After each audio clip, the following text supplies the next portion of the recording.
Beletahunter Productions Publishing. Book Club Recommendations and Excerpt Reading. An agenda will be a brief welcome from me, a platform description about the day's discussion.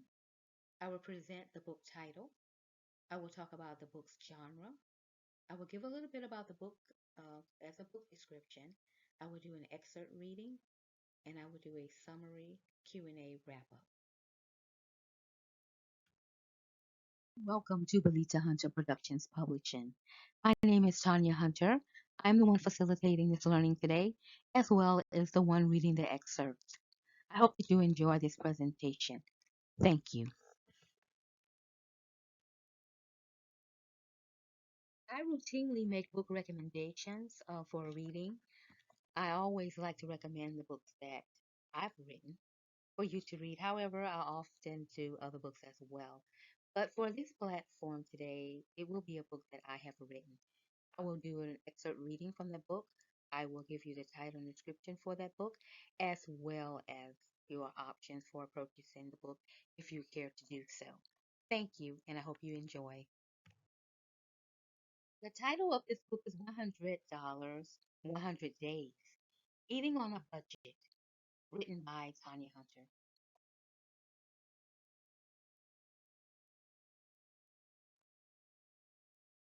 $100, 100 Days is a how-to self-help book. It is written under my 100 collection. I have a collection of books called 100. It is just 100 ways to do 100 things in 100 times. But I hope that you enjoy. Thank you. Description: $100, 100 Days is a series that I created. It foretells 100 ways to do something. In this particular book, it is about being able to feed a family of four for less than $100 per month. Some tips in this book include reducing meal consumption, reducing meat consumption, browsing weekly circulars, and clipping coupons. This book is a part of my 100 series. 100 Days. Eating on a Budget by Tanya Hunter. Narrated by Tanya Hunter. Can I feed a family of four for less than $10 per day? Can I feed a family of four for less than $5? Can I feed a family of four for less than $100 per month? Can I feed a family of four for less than $100 for 100 days? Can it be done? Well, guess what? It probably can be done. But one would have to really be smart about this. Can I feed a family of four for less than $100? I am not talking about running out to a fast food restaurant getting 10 burgers for $10. You can really sit down and you can have a meal and you can feed a family for less than $10. I am going to do a formula to see if it can actually be done for less than 5. I know how to get it down for less than 6, but I do not know how to get it down for less than 5. I am pretty much doing this in real time as I am writing this. I am discovering the answers as I go along. I need to work on that. So my thoughts are being captured here as they occur, and I am talking aloud as I write this. I am writing this exactly the way that I am speaking out loud. So today we are going to talk about how to feed a family of four for less than $10 per meal, feed a family of four for less than $100 per month, and feed a family of four for less than $100 for 100 days. We are going to talk about the food items for this particular meal. Chicken. Oh, faithful chicken. I'm not really crazy about chicken, but it works, right? So it serves the purpose for this. I am not a big fan of chicken on the bone unless it is the wings. I love chicken wings. I eat chicken wings on the bone. I am not really crazy with the other parts of the chicken. I mean, I would eat other parts of the chicken, but it's just not my preference. I am not a big fan of chicken unless, of course, it is the wings. I do not like the taste of the other parts of the chicken. I like the taste of the whole wings, and I also like the taste of the wingettes. But today we are going to talk about chicken leg quarters. Once again, I'm not a big fan of chicken leg quarters either. But you can buy a pack of chicken leg quarters for less than $5 a pack.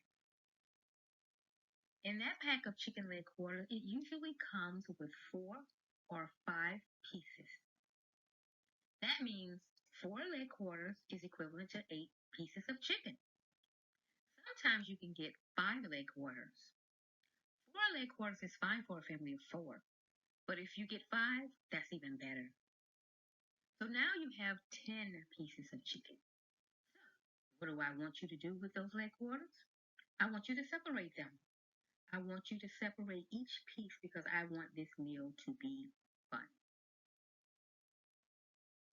So, back to the leg quarters in this meal. Like I said, it is not going to be a healthy meal. I am just trying to prove a point. You are going to separate your leg quarters. You are going to separate them, and now instead of having 4 leg quarters or 5 leg quarters, you are going to have 8 pieces of meat or 10 pieces of meat.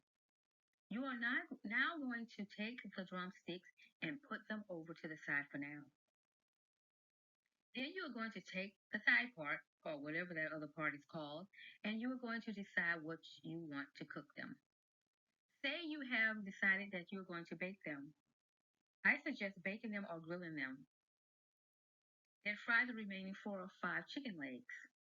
Okay, so a pack of leg quarters that comes in packs of 4 or 5 and costs about $5. Wow, very cheap. Maybe a pain to handle with having to cut and separate the parts.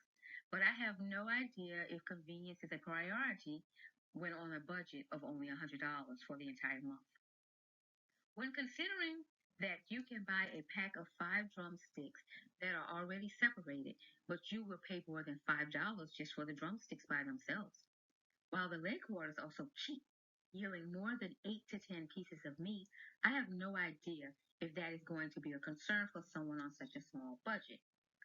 I know that it is not a concern for me in this instance because I am trying to prove a theory here. So, I went out and I bought a large pack of chicken leg quarters. It had 8 leg quarters in that pack, and it was a little bit over $4. I was hesitant to buy the leg quarters because they were so cheap. I think chicken leg quarters are gross because, like I said, I do not like chicken on the bone. I went home and I put them on the grill. Everyone else enjoyed them and barbecued them. It was a very inexpensive way to serve several people. So let's get back to the bake side. So you now are going to take some rice. Okay, so everybody knows that rice is like the cheapest thing that you can buy, and it goes far. A bag of rice can feed 1,000 people for days on end. I always have some rice in my house, and you should too. You can season rice with something as simple as butter. Hello, I hope that you enjoyed that audio section of this book, and I hope that you will consider purchasing it. It is now time for the question and answering section. So, one may be wondering, why did I write this book? Okay, so one of the reasons why I wrote this book because I am known as the budgetista. I have been clipping coupons ever since I was a kid. My mom would tease me all the time. I was 5 or 6 years old, and I would see a coupon somewhere, and I would clip it. I like saving money. I've done different experiments on how to save money.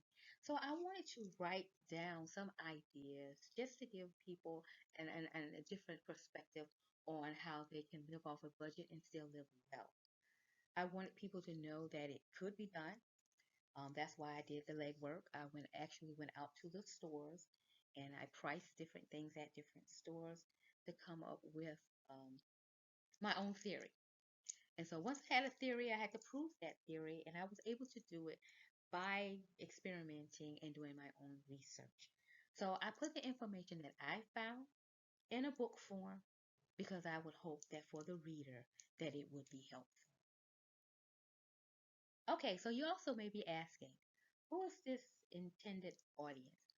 Who should be reading a book like this? Anyone could read this book. Someone who's just interested in reading and wants something lighthearted to read. A person who's looking for answers on how to save money would be a good audience for this book. Someone who has an extreme budget, whether it be a temporary budget or a permanent budget, that person would be a good candidate for reading this book. So now that you are interested in reading this book, you may want to know, how can I obtain a copy of this book? Is there a digital format? Is it an audio format, print version, or some other type of version? You can find my book on Amazon, authors.com, amazon.com. You can go to Amazon and just key it in, my name, Tanya B. Hunter, or Tanya Hunter, or the title of the book, and you should be able to find the book there. This particular book is not in a digital format. It is not in an audio format, but it is in a print version, paperback. Thank you, and I hope that you continue to listen and you've enjoyed it so far. This wraps up our book recommendation slash suggestion for this time around. Look out for more topics coming up this week. We have several books that we will be recommending in the next few days, and same similar platform. It will be something like this, where the reader will read an excerpt from the book to give you an idea of how the book flows and what the book is about. Um, Thank you for listening. Once again, I stated that my books can be found at Amazon.com. You can look under Tanya Hunter Books, author. You can read a little bit about my biography, and you can look at the different platforms that I have, whether it's in hardcover, paperback, audiobook, or Kindle version. Once again, thank you.